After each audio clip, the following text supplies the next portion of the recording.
There is a man standing in a dealership right now. He is 38 years old. He has done his research. He knows the reliability ratings, the insurance costs, the depreciation curve over 5 years. He is a practical person. His friends would describe him as practical. He would describe himself that way.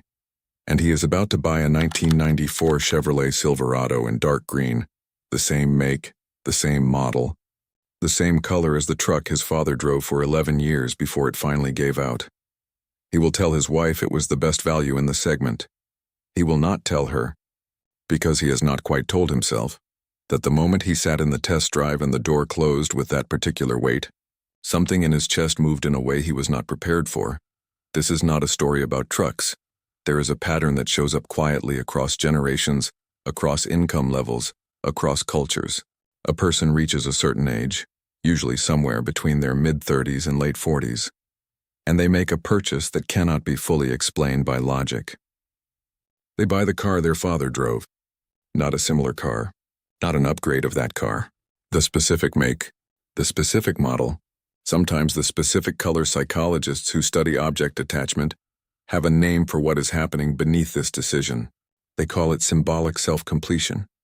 The theory, developed by researchers Robert Wickland and Peter Gollwitzer, describes what happens when a person's sense of identity feels incomplete, when there is a gap between who they are and who they believe they should be. The mind seeks objects, symbols, artifacts that close that gap, not consciously, not as a deliberate strategy. The selection happens below the level of language, in the part of the brain that processes meaning before thought catches up with it. The car is not transportation. The car is an argument the person is having with time. To understand why this happens, you have to understand what a father's car actually is to a child. It is not a vehicle. It is a landscape. For most people who grew up before the age of 12 with a father present in the house, the family car was the primary site of a specific kind of intimacy. Not the intimacy of conversation, not the intimacy of direct emotional exchange, something quieter. You were in motion together. The world was passing outside the window. Your father's hands were on the wheel, and for that period of time, or whether it was a 10-minute school run or a 4-hour drive to somewhere you barely remembered, he was not going anywhere. He was there. The car made him stay. This is why the sensory details of that vehicle encode so deeply. The particular sound of the engine at highway speed. The smell of the interior. Vinyl, old coffee. Whatever cologne he wore in that decade of his life. The way the seat felt. The height of the dashboard. The specific resistance of the steering wheel when you turned it as a small child and pretended you were driving. These are not memories. They are something older than memories. They are stored in the body before they are stored in the mind. Now consider what happens when grief enters this equation. Because for most people who buy their father's exact car, the father is gone. Not always dead, sometimes simply absent, sometimes distant in the way that certain men become distant as their children grow up and neither of them quite knows how to stop it.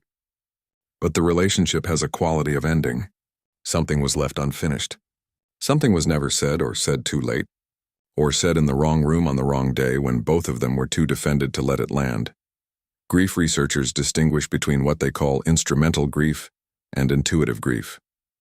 Instrumental grievers process loss through doing, through building, through action, through projects that give their hands something to work with while the deeper processing happens quietly underneath. They do not sit with the feeling directly. They move around it, and in moving, they move through it. Buying the car is a form of instrumental grief. It is the mind finding a way to keep something alive that the rational self knows is gone. Not delusional, not pathological, deeply stubbornly human. The vehicle is a continuity. As long as you are sitting inside something that smells like that sounds like that sits at exactly that height off the ground, some part of the relationship is not entirely past tense. There is a man named David who grew up in rural Pennsylvania. His father drove a 1988 Ford F-150, dark blue manual transmission, a small crack in the passenger side mirror that his father never got fixed and eventually stopped noticing. David left for college, built a career in software, lived in 3 cities. His father died in 2019 after a brief illness. 2 years later, David found himself on a Saturday afternoon driving 40 minutes to look at a 1988 Ford F-150, that a man in Harrisburg was selling for $4,500. He did not need a truck. He lived in an apartment. There was nowhere to put it. He bought it. When asked why, David paused for a long time. Then he said, "I just needed to know I could get in something and it would feel the same." That sentence is worth staying with. Not feel like him. Not remind me of him. Feel the same, as if the world, despite what it had done, still contained something that had not been subtracted. This behavior intensifies under a specific condition, when the relationship with the father was complicated. It would be simple if this only happened among people who had warm, uncomplicated relationships with their fathers, but it does not. It appears with equal or greater frequency among people who had fathers who were difficult, absent, emotionally closed, addicted, demanding in ways that left marks. The psychology here is more layered and more honest about what humans are actually like. When a relationship contains unresolved feeling, love mixed with anger, admiration tangled with resentment, the particular grief of a father who was there and also somehow not there, the mind does not simply file that relationship under loss when the person dies or disappears. It keeps the file open. It keeps searching for a resolution that the living relationship never provided. The car becomes part of that search, sitting in the same seat, putting your hands on the same wheel, turning the same kind of key. There is something in this that functions like an attempt at repair, not of the car, of something that predates the car by decades and cannot be addressed directly because the person it involved is no longer reachable. This is not weakness. It is the mind doing the only thing available to it, working with what it has, finding the closest possible approximation to a door that is no longer there and standing in front of it anyway. There is a second group worth examining, people who buy their father's car while the father is still alive. This is a different psychological transaction, and in some ways a more revealing one. These purchases often happen at a specific inflection point. The buyer has just become a father himself, or just turned the age his father was in the memory that matters most, or just received a diagnosis, his own or his father's, that has made the future feel suddenly countable. The car is not grief in this case. It is an attempt at understanding. There is a theory in developmental psychology called generativity, Erik Erikson's concept of the middle adult years, the stage in which a person's central psychological task shifts from building their own life to understanding their place in a longer story. The question stops being who am I and becomes where did I come from and what am I passing on? This stage arrives quietly, often without announcement, and it reorganizes what a person finds meaningful. Buying the father's car in this stage is a form of generative identification. The person is not trying to become their father. They are trying to understand him, to take something he chose, something he sat in for years, something he probably did not think about as significant, and hold it long enough to feel what it felt like from his side of the glass. Sometimes this works.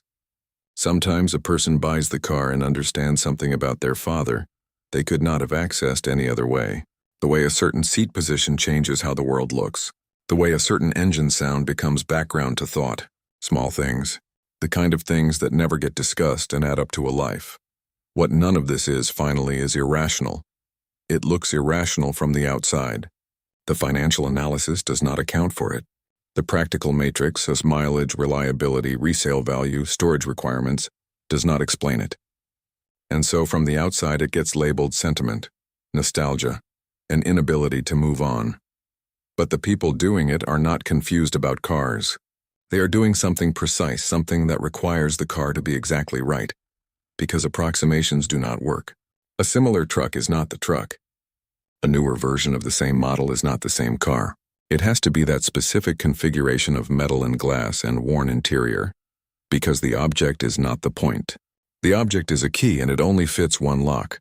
What they are accessing through that key is something that cannot be purchased directly, cannot be accessed through conversation or therapy or simply deciding to feel it. It arrives sideways, through the body, through the hands on a familiar wheel, through the weight of a door closing in a way that the chest recognizes before the mind does. The man in the dealership is going to buy the truck. He will drive it home, and his wife will ask how it feels. He will say it drives well. He will say it was a good deal. He will probably mention the reliability ratings. Later that night or some night soon, he will sit in the driveway after everyone else has gone to bed. Not for a long time. 10 minutes, maybe 15. Just sitting there in the dark with the engine off. Not going anywhere. His father will not be there. The truck will not bring him back. But for those few minutes, something in the world will feel like it has not entirely changed. The door will still close with that weight. The seat will still sit at that height.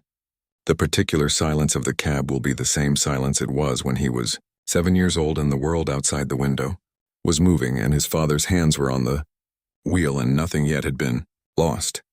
That is what he bought. Not a truck. The last place where everything was still whole.